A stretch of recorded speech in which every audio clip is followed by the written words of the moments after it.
హనుమకొండ జిల్లా భీమదేవరపల్లి మండలం కొత్తకొండ వీరభద్రస్వామి జాతర పోస్టర్ను ఆవిష్కరించారు మంత్రి పొన్నం ప్రభాకర్.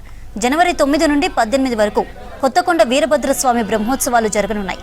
10న వీరభద్రస్వామి వారి కళ్యాణం, 13న భోగి పండుగ, 18న అగ్నిగుండాల కార్యక్రమం జరగనుంది.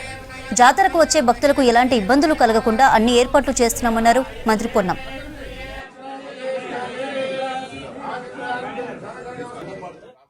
కాలంలో నిర్మింపబడ్డటువంటి కొత్తకొండ భద్రకాళి సమేత వీరభద్రస్వామి దేవాలయం భక్తుల కొంగు బంగారంగా, కోరమిసాల దేవుడిగా, ఈ ప్రాంత ప్రజలందరికీ ఆశీర్వదించే దేవుడి బ్రహ్మోత్సవాలను సంక్రాంతి పండుగ జరుపుకోవడం జరుగుతుంది. 10వ తేదీ నాడు కళ్యాణం, 14వ తేదీ నాడు బండ్లు తిరిగే కార్యక్రమంతో పాటుగా మిగతా కార్యక్రమాలన్నీ కూడా భోగి పండుగ, సంక్రాంతి అన్ని పండుగల్ని ఆ వీరభద్రుని సన్నిధిలో జరిగే సందర్భంగా ప్రాంత ప్రజలందరికీ సరైన ఏర్పాట్లు చేసే విధంగా ప్రజాప్రతినిధులు, అధికారులు అందరూ కలిసి అన్ని రకాల ఏర్పాట్లు చేస్తా ఉన్నాం.